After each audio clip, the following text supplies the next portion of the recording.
Hello students. IR spectroscopy में last time मैंने type of vibrations discuss किए थे। अच्छा क्वेश्चन था। आज एक और अच्छा क्वेश्चन आता है, हुक्स लॉ। एक्चुअल में हमने अणु में परमाणुओं के बीच के बॉन्ड को एक स्प्रिंग के समान माना है। अणु में परमाणुओं के बीच जो बॉन्ड है वो एक स्प्रिंग के जैसा होता है, इसलिए उसमें वाइब्रेशंस होते हैं। माना कि इसका मास एम ए है, इसका मास एम बी है। तो आपने फिजिक्स में पढ़ा होगा रिस्टोरिंग फोर्स, प्रत्यानयन बल। जब अपन स्प्रिंग को ऐसे स्ट्रेच करते हैं तो उसके विपरीत दिशा में एक खिंचाव सा महसूस होता है। तो बल क्या होता है? F is proportional to minus delta x.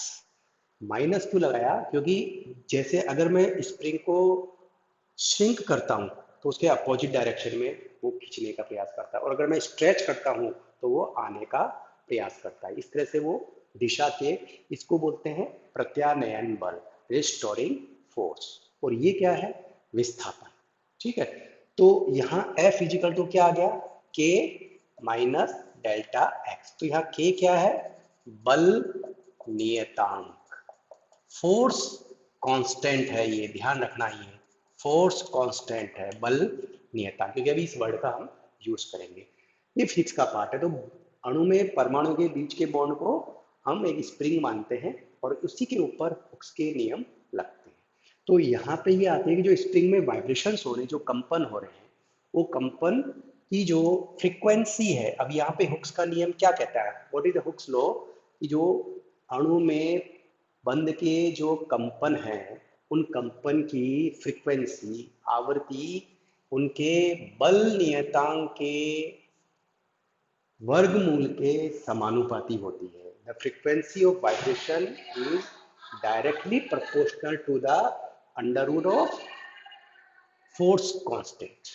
Second part, frequency is proportional to 1 upon under root mu. तो म्यू क्या है यहाँ पे? के तो क्या है? बल नियतांक। और म्यू क्या है? रिड्यूस्ड मास, समानीत द्रव्यमान। समानीत द्रव्यमान क्या होता है? अगर आपने फिजिक्स में पढ़ा हो, मोमेंट ऑफ इनर्शिया, जड़त्व गुण में पढ़ा हो, समानीत द्रव्यमान क्या? अगर इसका मास ए है, इसका मास बी है, तो M A M B upon M A plus M B, ये समानीत द्रव्यमान है। रिड्यूस मास, समानीत द्रव्यमान। तो इस तरह से अब मेरे पास हुक्स लॉ अच्छे से आ गया। हुक्स लॉ क्या कह रहा है? कि बंद के कंपन की आवृत्ति उसके बल नियतांक के वर्गमूल के समानुपाती होती है, और उसके समानीत द्रव्यमान के वर्गमूल के व्युत्क्रमानुपाती होती है। It is proportional to force constant and inversely proportional to reduce mass. हम क्या करेंगे? इन दोनों को अब मिक्स कर देते हैं। हम इन दोनों को मिला दें, अगर मिक्स कर दें तो मेरे पास फॉर्मूला बन गया under root k upon mu. के ऊपर है, म्यू नीचे है। इसको हम और आगे सॉल्व करें तो is equal to 1/2 pi under root k upon mu. ठीक है, ये एक कांस्टेंट के बराबर है। और अब आपको पता है सी इजिकल टू क्या होता है? New lambda. सी क्या है? Velocity of light. न्यू आवृत्ति, ये वेवलेंथ है। तो न्यू इजिकल टू क्या हो जाएगा? सी अपॉन लैम्बडा।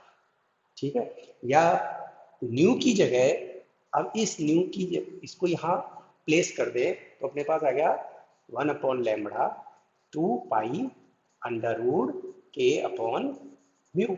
या सी को मैं इधर नीचे ले जा रहा हूँ, सी को इधर नीचे ले जाओ तो क्या बना? 1/लैम्बडा। और 1/लैम्बडा ही क्या होती है? वेव नंबर, तरंग संख्या। ध्यान रखो, आईआर स्पेक्ट्रोस्कोपी में हम हमेशा वेव नंबर की ही बात करते हैं, तरंग संख्या में, न्यू बार से, जिसको हम इंडिकेट करेंगे न्यू बार। तो ये 1/लैम्बडा जिसको मैं क्या लिख रहा हूँ?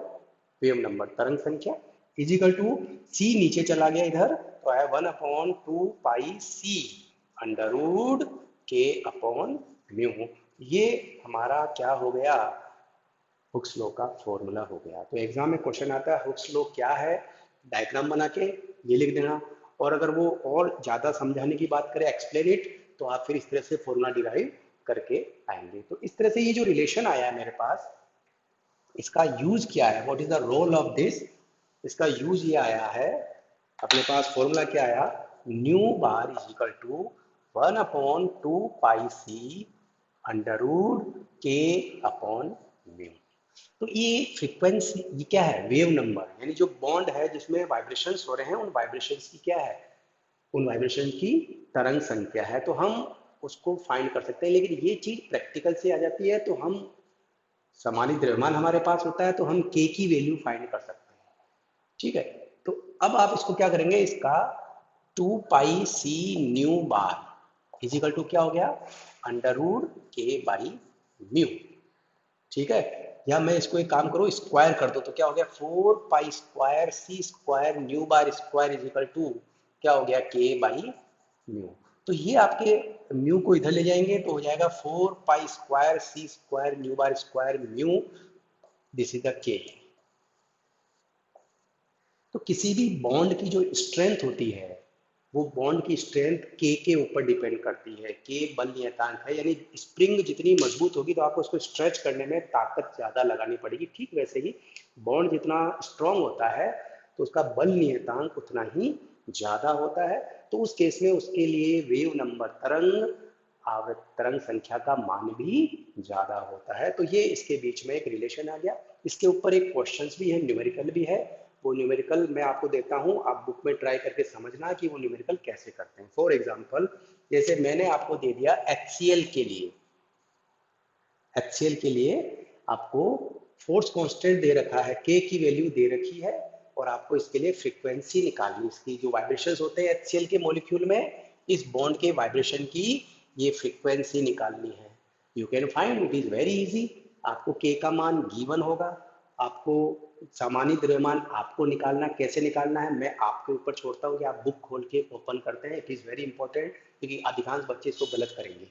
और सी प्रकाश का वेग आपको पता ही है, पाई की वैल्यू पता ही है, तो आप न्यू स्क्वायर ये फाइंड कर सकते हैं। ओके, नेक्स्ट वीडियो लेक्चर में मैं बताऊंगा कि इसमें कैसे न्यूमेरिकल करते हैं और इसके फिंगर प्रिंट रीजन क्या होते हैं। Thank you.